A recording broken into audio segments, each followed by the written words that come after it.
Olá, eu sou Eduardo Costa, nós estamos iniciando mais um Versão Cristã, um programa que tem por objetivo trazer para vocês temas da atualidade a partir da perspectiva cristã. Hoje nós vamos falar de um tema extremamente atual e importante. Vamos falar sobre Covid, sobre a obrigatoriedade da vacinação, inclusive a obrigatoriedade da vacinação infantil.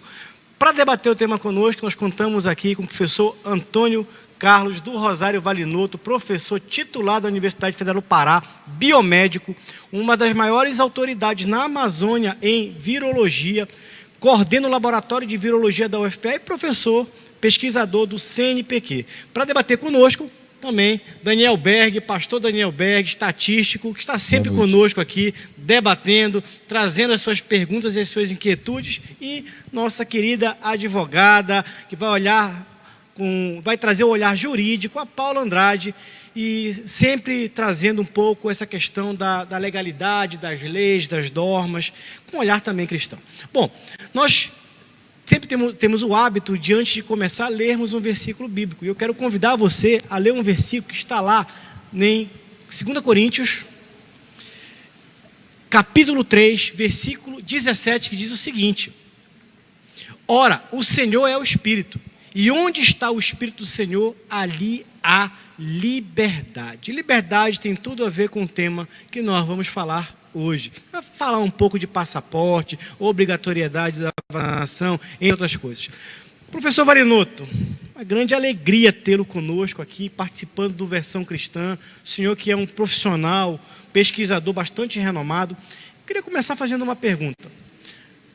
Quando a gente olha um pouco a mídia, a televisão, Facebook, o WhatsApp, há muita desinformação em relação à vacinação. Estamos vivendo uma pandemia do Covid, há uma discussão sobre se as pessoas devem ou não se vacinar, se há efeitos colaterais na vacina, se há risco nessa vacina. Eu queria ouvir do senhor, por tudo que o senhor tem pesquisado, lido, como é que o senhor enxerga a atual campanha de vacinação no Brasil? Em primeiro lugar, quero agradecer, Eduardo, o convite. É um prazer enorme estar aqui com você. Respondendo objetivamente a sua pergunta, eu entendo que a vacinação ela é importante. A vacina ela tem uma importância no sentido de brecar, né, tentar diminuir o impacto desta infecção, desta pandemia na população, não só do Brasil, como na população mundial, né? Efeitos colaterais acontecem em qualquer vacina, né? Mas esses efeitos estão muito reduzidos, não? São muito baixos, a frequência de ocorrência disso é muito baixa. Então, se a gente for avaliar os prós e os contras, a vacinação ela tem muito mais em vantagem para o indivíduo e para a população do que contra. Os efeitos normalmente adversos de uma vacina são efeitos oriundos da resposta imune que é estimulada por essa vacina. Então eu costumo dizer que é um bom sinal. Se você tem uma febre após uma vacinação, isso significa dizer que aquela vacina está estimulando o seu sistema imune. Certo? Então, é como fosse uma imitação da infecção. A vacina ela tenta imitar a infecção no teu organismo, com o intuito de gerar uma resposta imune. Se essa resposta imune vai ser capaz de proteger você contra uma nova infecção, isso é outra questão. Você tem vacinas que conseguem fazer isso, mas você tem vacinas que não protegem contra uma nova infecção, mas te protegem da evolução clínica, né, de uma infecção que seja mais grave, que é o que nós estamos vendo hoje para as vacinas da Covid-19. Professor Valinoto, boa noite, prazer tê-lo aqui conosco. Prazer meu. A gente escuta várias pessoas que são contra vacinas e eles fazem como se fosse uma crítica e dizem assim, olha, a vacina é experimental, assim, colocando como se não houvesse segurança em as pessoas se vacinarem. A vacina, afinal, ela é experimental ou não? Veja, se nós pegarmos como exemplo a Coronavac, eu não posso nunca dizer isso. A plataforma utilizada para a produção da Coronavac, ela já existe e já é utilizada em humanos há pelo menos 50 anos. As vacinas de RNA mensageiro, embora sejam essas novas, é a primeira vez que nós estamos vacinando a população humana com RNA mensageiro, embora elas sejam novas nesse sentido, mas os estudos que levaram à produção desse tipo de vacina já existem há 30 anos. Quais são as vacinas que estão usando essa nova plataforma? A Pfizer, a Moderna, né, são as que nós temos aqui hoje sendo utilizadas. Existem outras, Sputnik, né, mas tem várias vacinas que utilizam essa plataforma. Né. A AstraZeneca não é RNA mensageiro, é um vírus modificado. Né, ele é como se fosse um carteiro. É um adenovírus, é um outro vírus que infecta normalmente as vias aéreas, mas ele é modificado geneticamente para expressar uma proteína do coronavírus. E dizem, inclusive, que a AstraZeneca que tem maiores efeitos colaterais. Né? Tem se observado um pouco mais de efeitos nesse sentido. Já existem estudos apontando a razão para a qual a AstraZeneca gera em alguns indivíduos uma resposta mais exacerbada, e isso tem relação com o perfil genético do indivíduo, e já está se mexendo na formulação dessa vacina para tentar minimizar esse tipo de impacto. Mas é uma questão genética do indivíduo, né? Não da vacina propriamente. Professor, e essas colocações e críticas que fazem, dizendo que essas vacinas com RNA mensageiro, elas modificam o DNA de quem é vacinado num futuro próximo, essas coisas todas, que a pessoa diz que vai virar jacaré, essas bobagens que a gente escuta. Não creio nisso, porque biologicamente falando isso não acontece. Essa fita de RNA mensageiro utilizada para a geração da vacina, para a produção da proteína spike, ela é incapaz de integrar o genoma da célula. Não vejo, tudo que eu sei de biologia celular, eu não vejo como isso pode acontecer.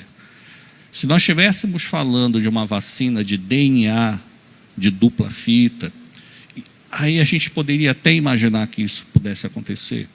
Mas ainda assim a gente precisaria de uma outra enzima dentro desta célula que fizesse o que a gente chama de integração desse DNA dentro do genoma da célula, que é o que a gente chama de integrase. O HIV, por exemplo, o vírus HIV, ele tem essa enzima dentro da sua constituição. Ele é um vírus de RNA, mas quando ele invade a célula, ele transforma esse RNA em DNA e usa a sua integrase para integrar esse DNA dentro do genoma da célula. Então veja que não é um processo simples de acontecer. Então, na vacinação com RNA mensageiro, biologicamente falando, isso não vai acontecer. Professor, com relação a essas questões tão elucidativas que o senhor coloca aqui, nós observamos que as pessoas passaram a desacreditar da vacina, não é? O que, na sua opinião, pode gerar esse descrédito e o que as pessoas têm que reavaliar nas suas decisões acerca disso? A que a vacina, nessa primeira leva de enfrentamento da urgência, de tudo que nós estamos passando, se propõe? E qual foi a questão de informação mais séria que causou, talvez, esse comportamento da população em desacreditar a vacina, em alguns casos? Ok, Cláudia, obrigado. Veja, essa questão da antivacina, do movimento antivacina, ele já existe há muitos anos. Ele não é de agora, né? Mas eu acho que no início da pandemia, até por todo o desespero, né, a comoção social mundial que foi criada em torno da pandemia, se apostou muito de que a vacina ou as vacinas, né, elas seriam a solução total do problema. Talvez esta mensagem tenha sido passada de uma forma não adequada para a população. Eu acho que aí talvez a população entendeu de que a vacinação seria a solução do problema, e no momento que você começa a observar que pessoas vacinadas com 2, 3 doses se reinfectam, isso pode levar ao descrédito. Mas a gente precisa entender que estas vacinas, elas não são vacinas que previnem a reinfecção, mas são vacinas que previnem um quadro grave da doença. E isso nós estamos observando com muita clareza, não só no Brasil, no mundo todo. As pessoas que estão sendo internadas, que estão precisando de cuidados de UTI, são pessoas que ou têm comorbidades, ou que não fizeram o protocolo completo de vacinação. E a gente... Esse é um ponto importante, Varinuto, que eu queria ressaltar até para quem está nos assistindo na televisão, porque essa é uma estratégia de saúde pública, né? Sim. Então, dizer, qual é a importância da vacinação? Só para esclarecer. Quando você vacina a população, você ameniza a sobrecarga nos hospitais, seja no sistema público, seja no sistema privado de saúde. Qual era o grande problema que nós tivemos no auge da pandemia? As pessoas adquiriam o quadro grave da doença, procuravam leitos e não encontravam leitos porque os leitos estavam todos ocupados. O que a gente observa hoje, apesar de, com a variante Ômicron, que está agora gerando um processo de infecção com bastante rapidez na população, e houve um aumento dos casos de Covid no Brasil e no mundo, mas não há mais falta de leitos, pelo menos por enquanto. Então, é isso mesmo? É isso mesmo. Qual é a grande diferença entre o que aconteceu lá no início e o que nós estamos vendo agora? Lá no início, a população inteira não tinha nenhum tipo de defesa contra o vírus. Estavam completamente suscetíveis. Então, o vírus encontrou uma população onde ele poderia, e ele pôde, se multiplicar com a maior das facilidades.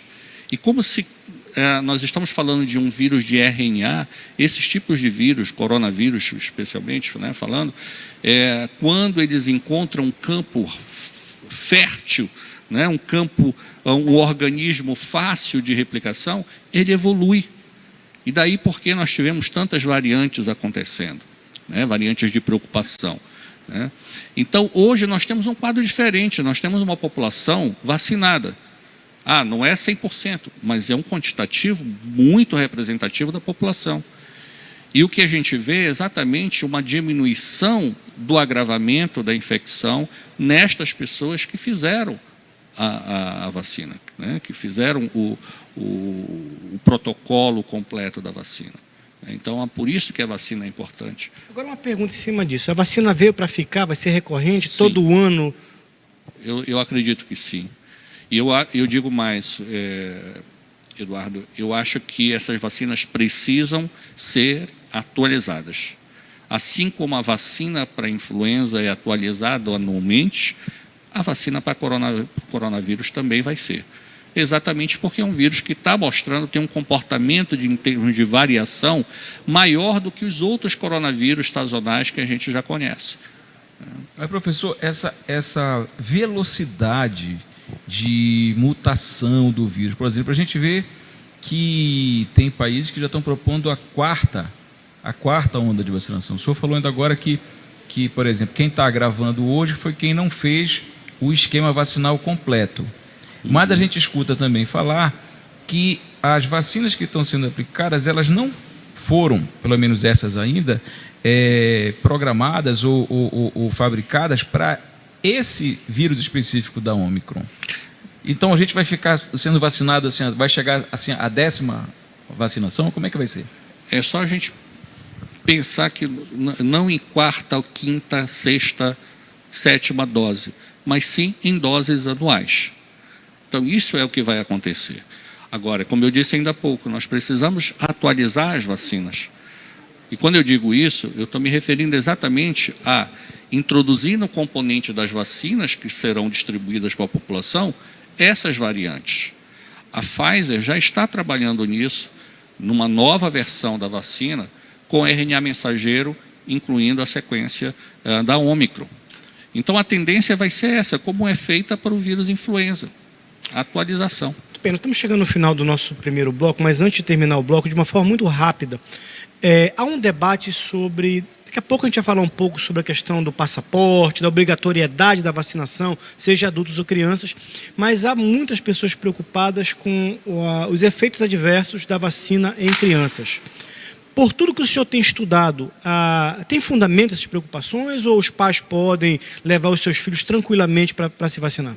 Veja, eu sou pai, eu entendo a preocupação de um pai e de uma mãe, né, em levar o seu filho a ser vacinado quando esse pai e essa mãe não está seguro o suficiente sobre a segurança dessa vacina.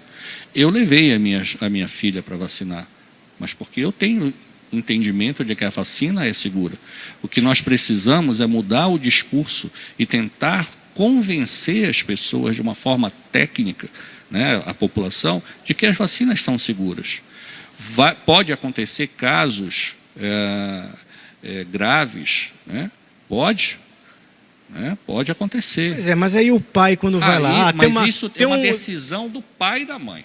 Por isso, eu já vou adiantar, eu sou contrário à obrigatoriedade. Eu acho que você tem maneiras de convencer a população a se vacinar. Eu estou dizendo que vacinação é importante, eu entendo que ela é importante, eu entendo como a vacinação funciona no contexto epidemiológico da dispersão de uma infecção. Muito bem, eu quero parar aqui esse bloco para a gente voltar no próximo bloco a partir dessa questão da obrigatoriedade. Okay. Você está acompanhando a nossa versão cristã, hoje falando com o professor Antônio Carlos do Rosário Valinotto sobre a obrigatoriedade da vacinação, sobre Covid, enfim, sobre uma estratégia de saúde pública que vem sendo adotada no Brasil, né? Efeitos, repercussões, e não desligue. Daqui a pouco a gente vai voltar com a questão justamente muito polêmica, que é a obrigatoriedade, o passaporte, e se nós realmente devemos forçar as nossas crianças a se vacinarem. Não desligue. São 2 minutinhos, nós voltamos já já. Muito bem, nós voltamos com o nosso segundo bloco do programa Versão Cristã, hoje debatendo um tema extremamente polêmico. Covid, vacinação, passaporte, obrigatoriedade, vacinação de crianças. Então, estamos recebendo aqui o professor Antônio Carlos Rosário Valinotto, professor da Universidade Federal do Pará, um dos maiores especialistas no assunto aqui na Amazônia. Eu quero voltar, Valinotto, com aquela questão da vacinação infantil. E aí eu vou permitir que você me autorize a compartilhar. Nós estávamos em casa, eu e a Carolina, discutindo a questão da vacinação do Nuno, Paula, preocupados com muitas notícias, muita desinformação nas mídias sociais, se nós devemos ou não vacinar nosso filho. Aquela preocupação de pai, né? Acho que todo pai que está nos assistindo, toda mãe que está nos assistindo, tem medo de colocar o seu filho em risco.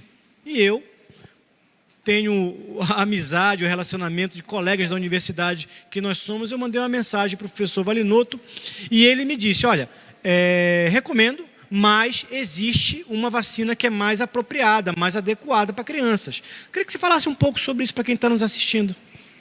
Ok. Veja, quando eu respondi a tua pergunta, foi no sentido de que hoje nós temos 2 vacinas sendo utilizadas no Brasil, a Pfizer e a Coronavac. Ambas estão sendo utilizadas agora em crianças. Primeiro foi a Pfizer, depois a Coronavac. Mas isso é uma questão, uma opinião pessoal, Eduardo. Eu acho a composição da Coronavac mais adequada. Por quê? Porque a Coronavac ela não trabalha com RNA mensageiro que codifica uma única proteína do vírus.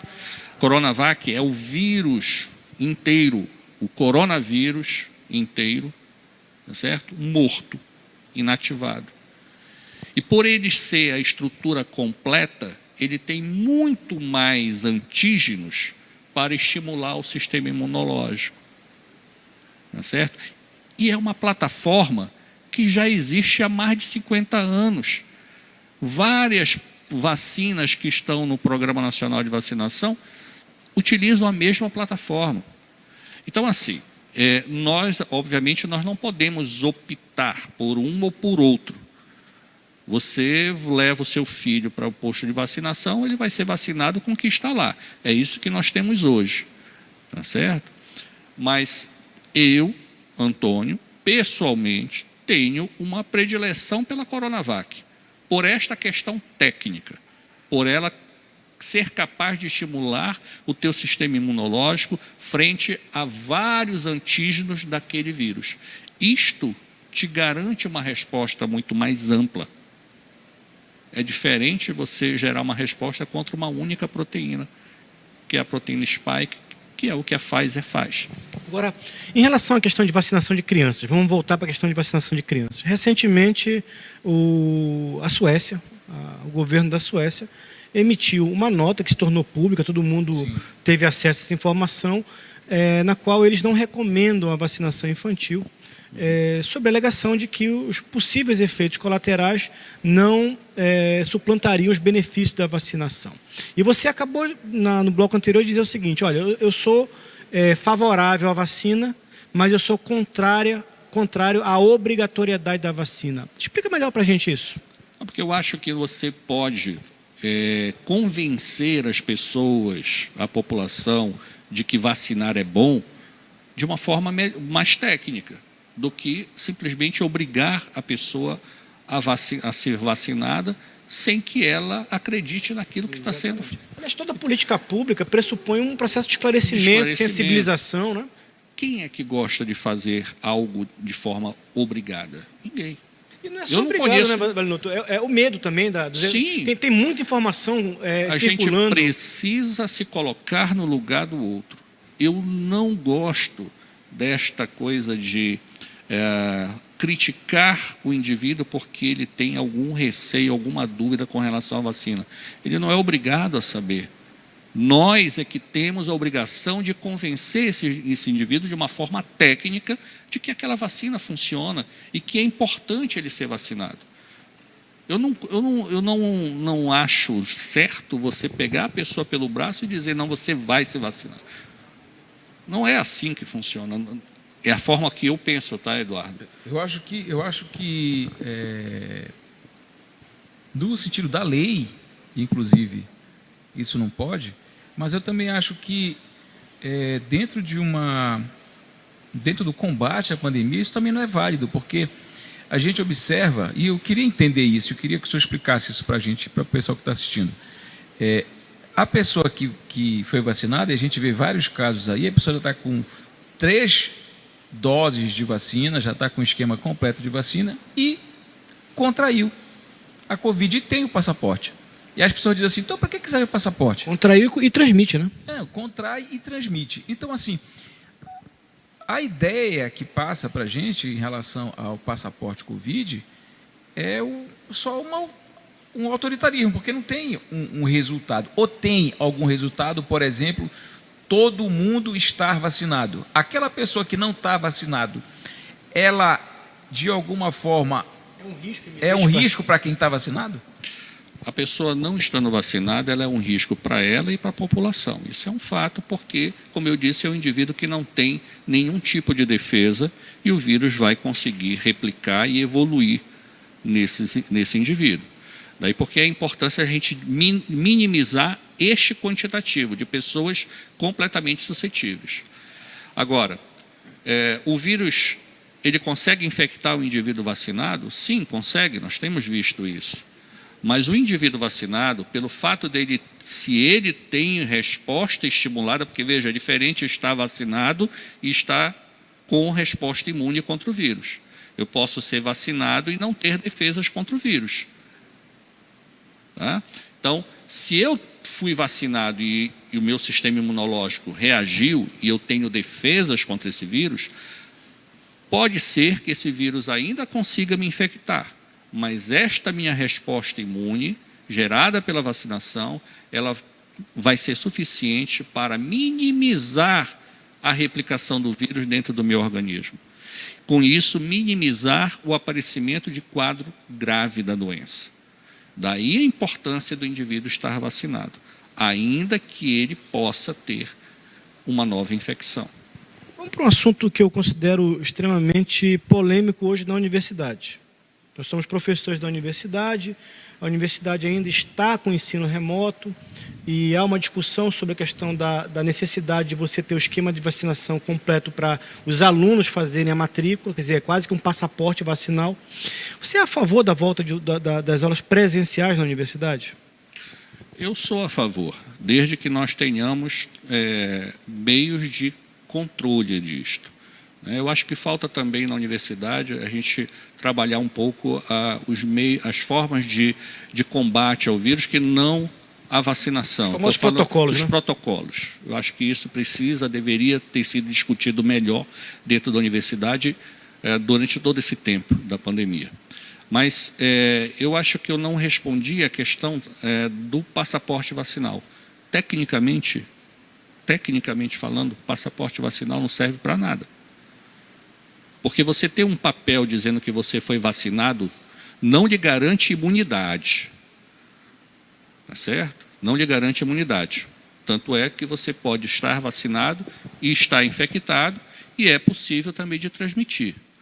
Tá certo? Eu não estou dizendo que vacinação não é importante, ao contrário, vacinar é importante. O que eu estou contestando é a obrigatoriedade de um passaporte vacinal, porque aquele papel só te diz que você foi vacinado.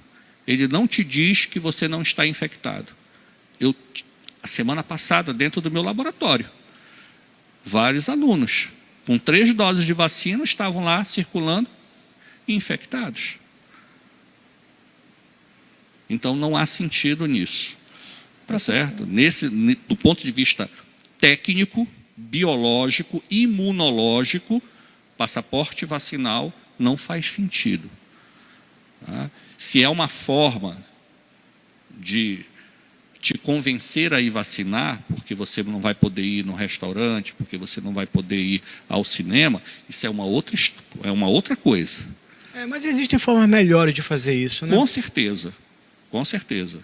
Eu ainda sou pela argumentação, pelo convencimento por meio de argumentação. Não, e é a questão da liberdade do indivíduo, né? O Estado jamais pode privar o indivíduo da sua liberdade, seja de ir e vir, seja liberdade de opção. Sim. Eu acho que o pai, eu respeito o pai, eu tenho conversado muito com a minha esposa em casa, nós tivemos Covid, ele não pôde se vacinar agora por causa do Covid, eu quero vaciná-lo daqui a 30 dias, a minha esposa tem um pouco de receio, mas eu entendo que o Estado jamais pode entrar na esfera de influência da família e suplantar aquilo que a gente chama, né, Paula, do pater familias, né, da autoridade que o pai e a mãe têm sobre a família, que inclusive é constitucional. Gostaria de ouvir um pouco a Paula sobre isso daqui a pouco, mas quando o Estado faz isso, ele priva o indivíduo da sua liberdade fundamental.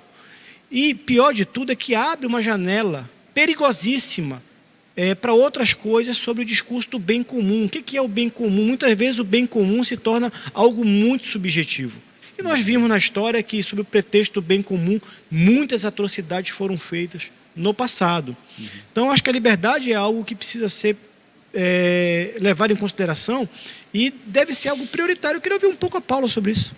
Eu penso que existe, Eduardo e demais, a questão da liberdade do conhecimento, a liberdade científica. Convencer esta população de que a política pública da vacinação foi a melhor escolha. O Brasil apresenta um resultado significativo, comparado a outras nações. É uma questão mundial, nós temos aí a África com um desafio significativo, e nós não vemos os países ricos se importando com isso. Tá? E aí nós começamos a ir para um debate até mais complexo, que vamos ver a obrigatoriedade. Mas antes disso, a política pública ela está integralizada em todo o país, em todo o território. Os municípios, as localidades mais distantes, esta população está tendo efetivamente este acesso a esta política de saúde pública? Nós conseguimos atingir essas metas? Por que não conseguimos? Aí o professor Valinotto reforça a tese de que a informação é fundamental. A dificuldade dessa população de chegar até um posto de atendimento. Às vezes não tem quem aplique.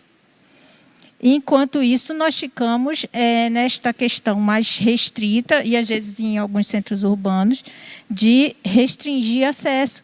Quando a gente vê uma estatística de 60%, Belém está com 78% de imunizados, então nós estamos atingindo como grupo, coletivo. O Estado está assim? O país está assim, onde nós precisamos atacar com mais força antes de começar a estabelecer obrigatoriedades. Então, nós precisamos questionar a política pública e respeitar a liberdade do cidadão e, principalmente, respeitar o direito do acesso à saúde. Se efetivamente isso está acontecendo com a dispensação dessas vacinas. Por que não está acontecendo? As validades, algumas já estão chegando a um risco de vencer sem estar onde deveria estar.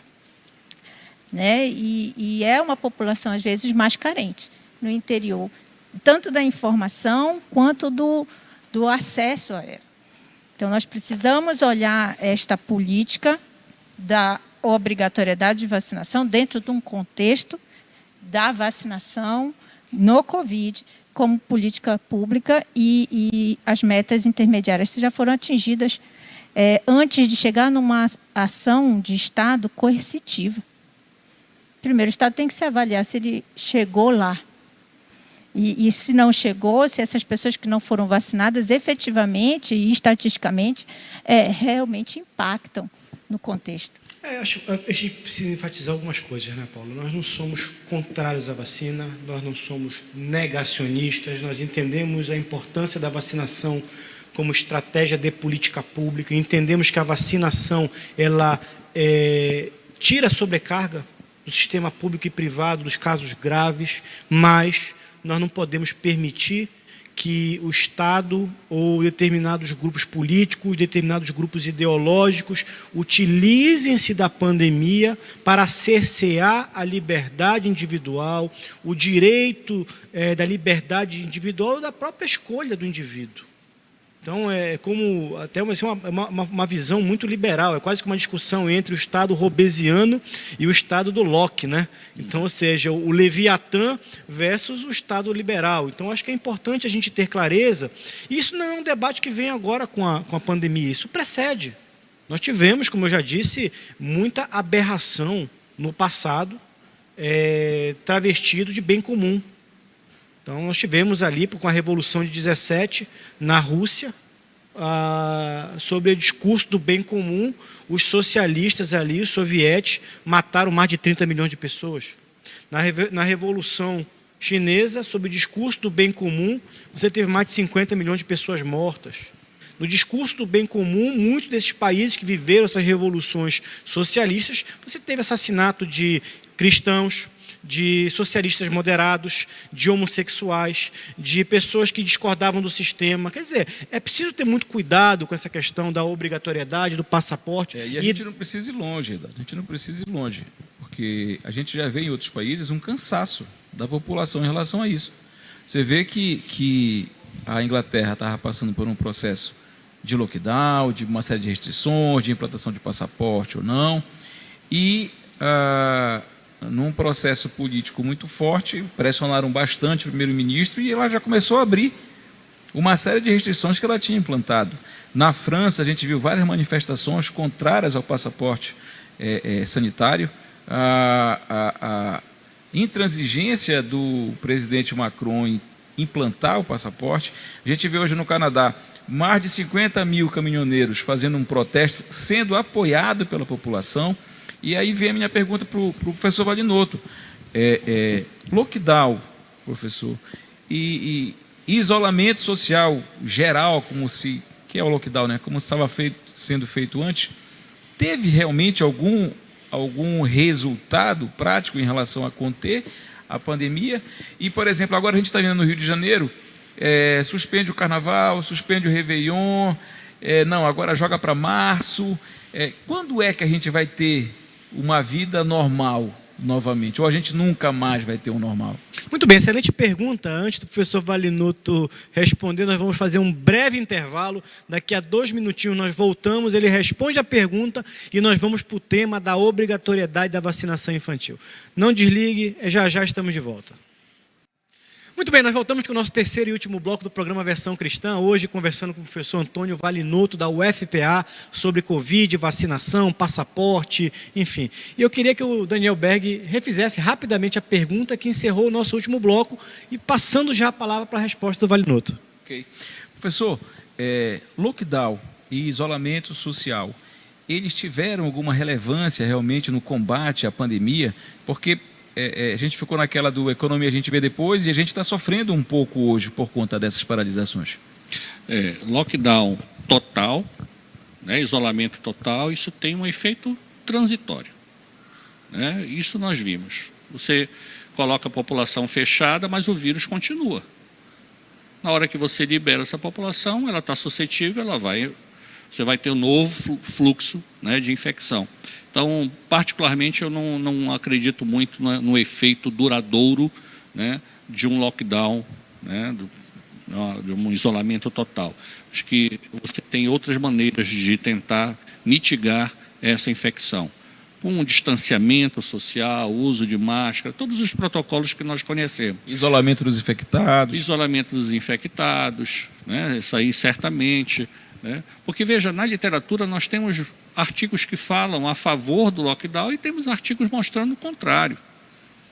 Os nossos resultados que nós observamos no estudo que nós estamos realizando no laboratório mostram que o percentual considerável das pessoas infectadas na primeira e na segunda onda aqui em Belém foram de idosos e que responderam que ficaram em isolamento em casa, né?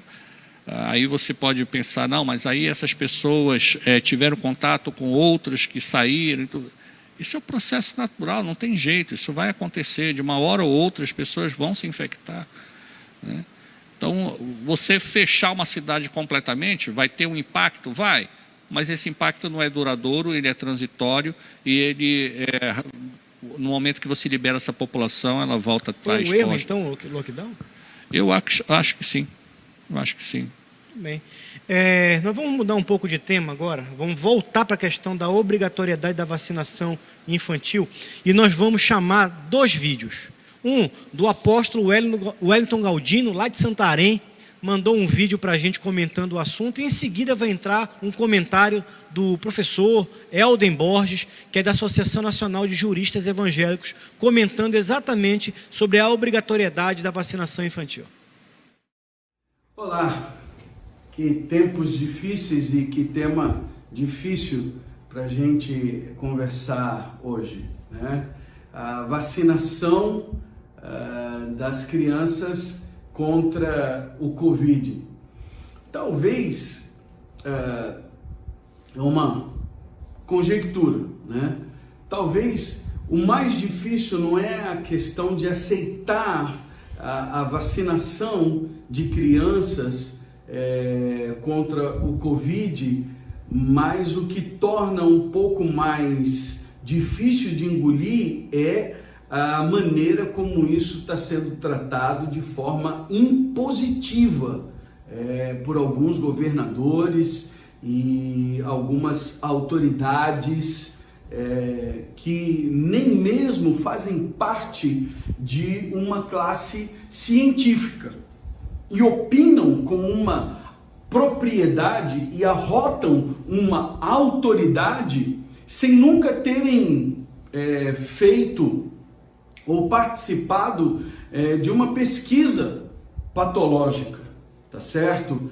Então se baseiam numa palavra ou outra, mas se nós olharmos o cenário simplesmente científico a respeito da eficácia e também a respeito dos efeitos colaterais da vacina contra o Covid em crianças, a gente vê uma classe dividida. Nós temos opiniões e temos afirmações e números que alguns falam a respeito da eficácia e a respeito dos danos, dos efeitos colaterais que favorecem, que incentivam a vacinação, mas temos também um número expressivo de afirmações, pesquisas e números que contestam a eficácia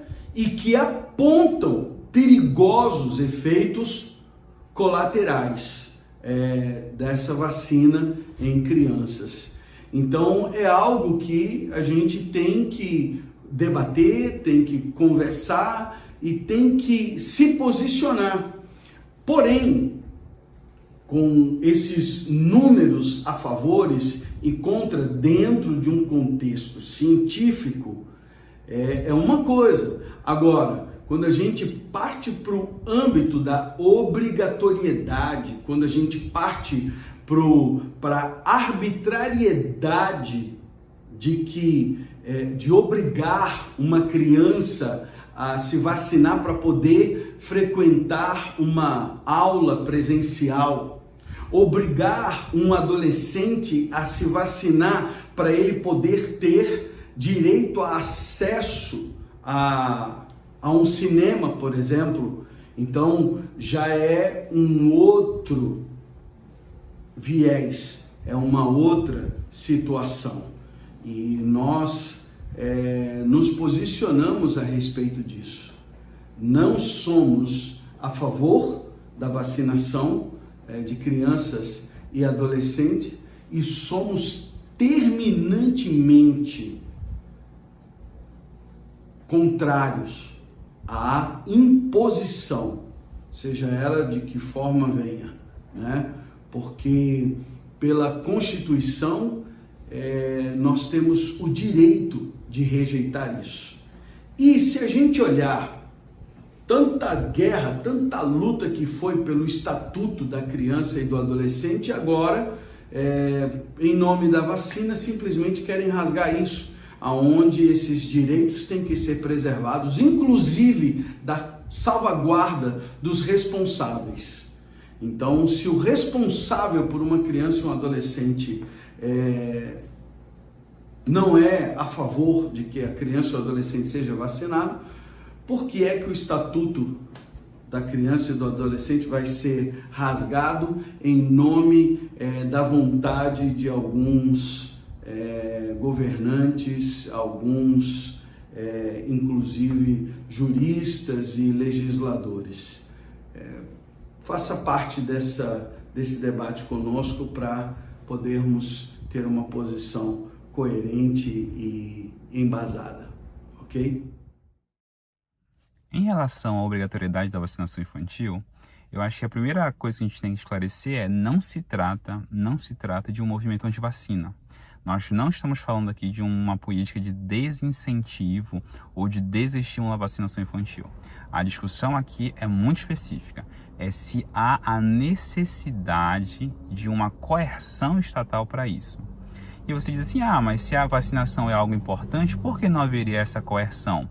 Não haveria essa coerção porque a primazia sobre as decisões a respeito dos filhos é dos pais.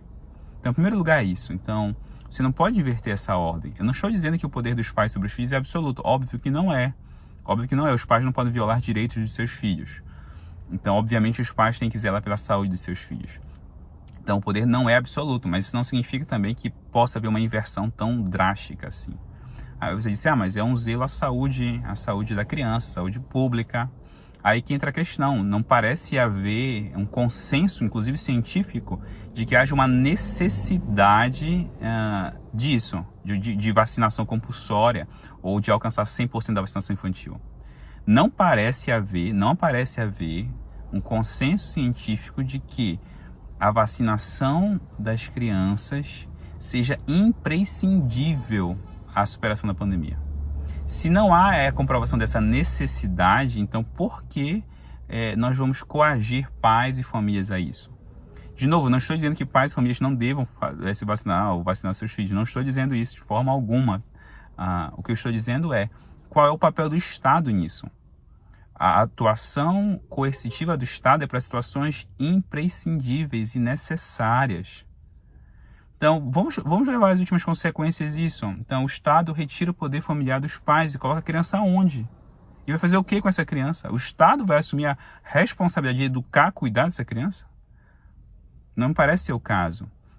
Então, parece que há uma reação desproporcional a essa escolha específica em relação a essa situação específica.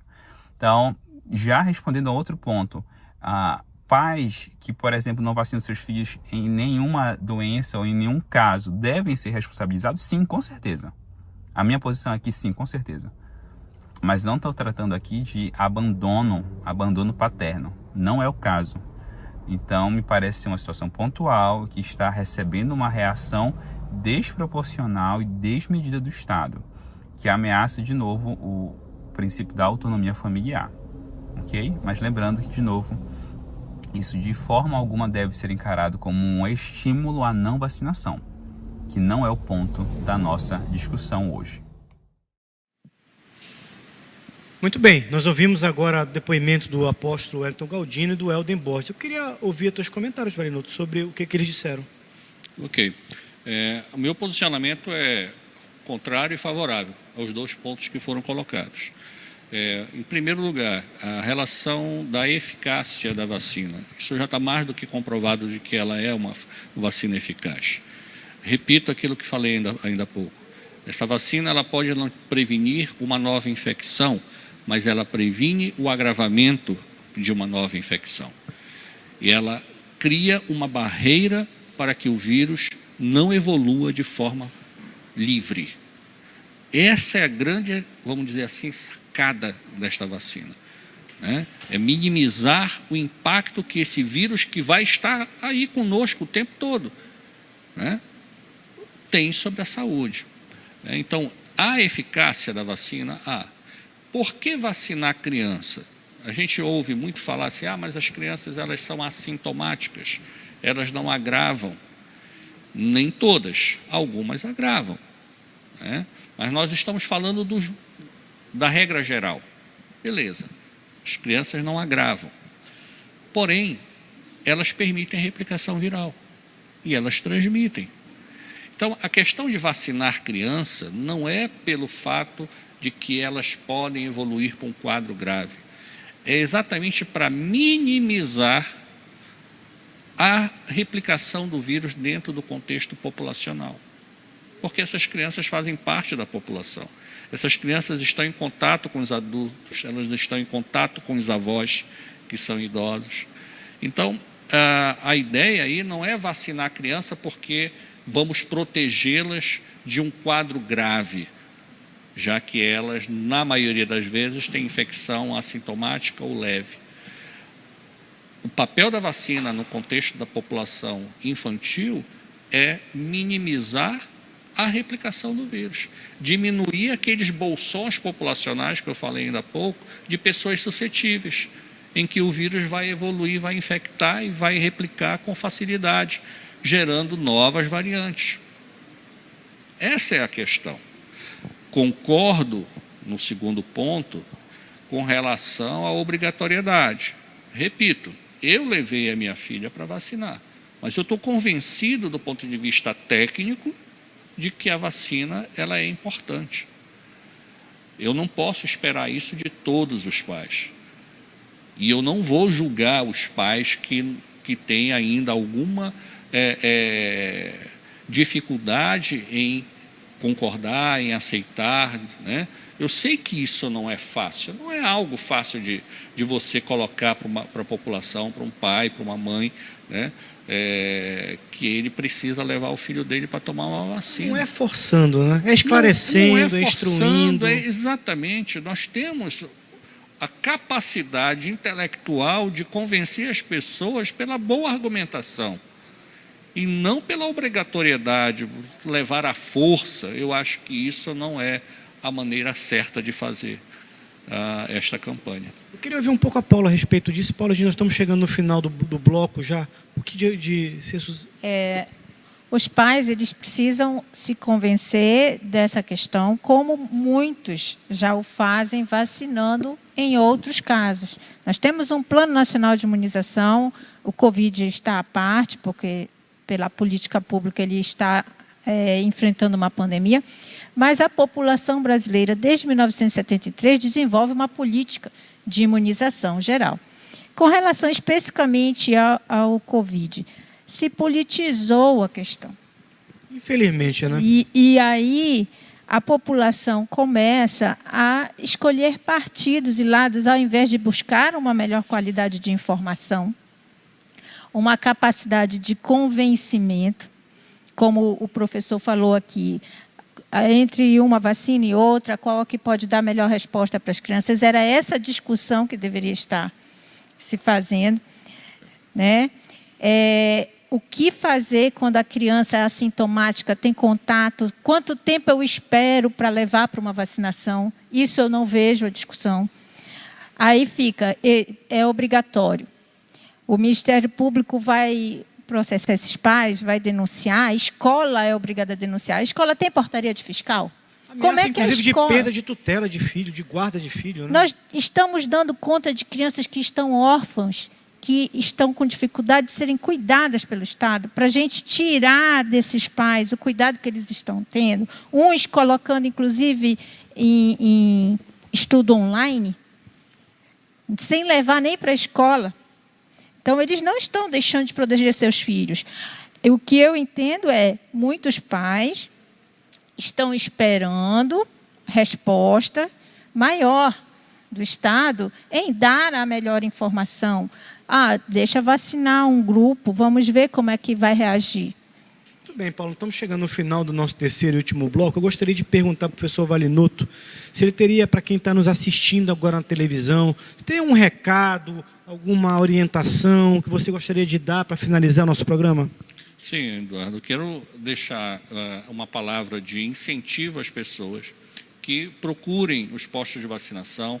A vacina, ela é importante, ela é segura, certo? E ela tem contribuído para minimizar o agravamento da pandemia, não só na nossa população de Belém, do Estado, do Brasil, mas no mundo todo.